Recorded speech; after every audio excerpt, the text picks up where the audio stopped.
अस्सलामुअलैकुम वरहमतुल्लाहि वबरकातुहू। कैसे हैं आप सब? उम्मीद करता हूँ कि आप सब खैरियत से होंगे। आज की इस वीडियो में हम बात करेंगे कि ये जो 20% रूल है, पासिंग मार्क्स यानी फाइनल टर्म में या मिड टर्म में कितने हैं, टोटल हमें कितने मार्क्स लेने होते हैं पास होने के लिए। और ये जो व्यू वाले कहते हैं 20% आप मिड में लें, 20% आप फाइनल में लें, आप पास हो जाएंगे। एटलीस्ट 20% लें। अगर मिड टर्म में 10% लेते हैं तो हम अगर फाइनल टर्म में 30% ले लें तो हमारे ये 40% हो जाएंगे। तो क्या हम पास हैं कि नहीं?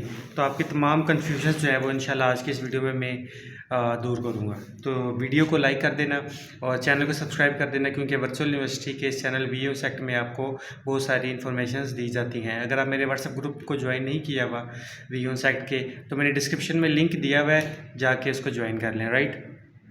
अच्छा, मैं आपको बताता हूँ कि आपको पासिंग मार्क्स कितने रिक्वायर्ड होते हैं। देखिए, मिड टर्म में तो 20% आपको मार्क्स रिक्वायर्ड होते हैं। 20% अगर आप मार्क्स नहीं गेन करते तो फिर आप फाइनल टर्म दे ही नहीं सकते। ठीक है, तो एक चीज़ तो ये मैंडेटरी होगी कि आपके अगर मिड टर्म में 20% नहीं है तो आपकी जो डेट शीट है, लिंक ओपन होगा, उसमें आपका मिड टर्म का वो सब्जेक्ट ऐड नहीं होगा उस डेट शीट में जिस सब्जेक्ट के आपके 20% से मार्क्स कम है। ठीक है, और वीयू का 20% रूल ये है कि 20% एट लीस्ट आपने लेने हैं मिड टर्म में और 20% एट लीस्ट लेने हैं आपने फाइनल टर्म में, तब जाके आप पास होंगे। अब मैं आपको बताता हूँ कि अगर आप 30% ले लेते हैं मिड टर्म में और आप कहते हैं कि फाइनल टर्म में हम 10% ले लें, हमारे ये 40% कंप्लीट हो जाएंगे, तो क्या हम पास कंसीडर किए जाएंगे? नहीं, आप फेल होंगे।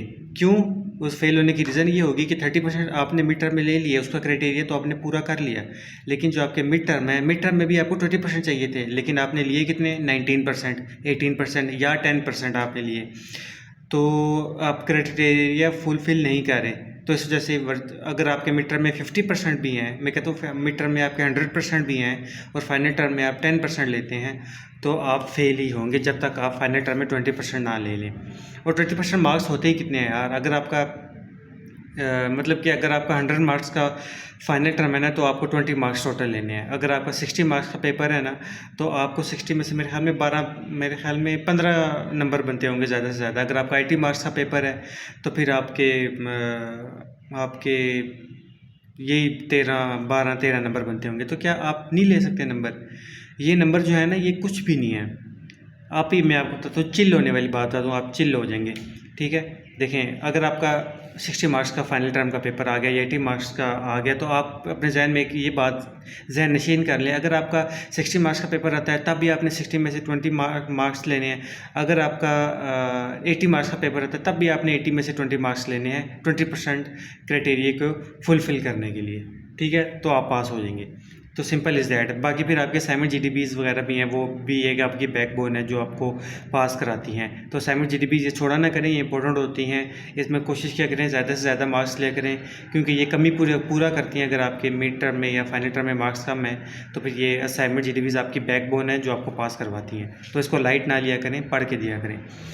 तो इतने कम मार्क्स आपने लेने हैं। मैं तो कहता हूँ कि अगर कोई फेल हो तो उसके लिए तो शर्म से डूब मरने का मकाम है। मतलब कि 60 में से 15-20 नंबर कोई 60 में से क्या नंबर है यार? 80 में से 20 नंबर क्या नंबर है यार? कुछ भी नहीं है, कोई नंबर नहीं है। एक तो आप रिलैक्स हों, बिल्कुल चिल हो जाएं कि जैसे कुछ भी नहीं है। अगर जिसकी तैयारी नहीं है ना, वो बिल्कुल चिल हो जाए कि कुछ हुआ ही नहीं है। अगर हम ना भी पढ़ें तो आप अपने ज़हन में ये बात रख लें, अगर हम ना भी पढ़ें तो हम पास हो जाएंगे, कोई टेंशन वाली बात नहीं है। ठीक है, आपने करना क्या, पास्ट एमसीक्यूज़ उठा लें। अगर आप वो 100% करके आते हैं ना, तो आप पास। आपको ना फाइनल टर्म की ज़रूरत है, ना आपको मिड टर्म की ज़रूरत है, आपको किसी चीज़ की ज़रूरत नहीं है। आपको सिर्फ ज़रूरत है तो एमसीक्यूज़, पास्ट पेपर्स के एमसीक्यूज़ की ज़रूरत है।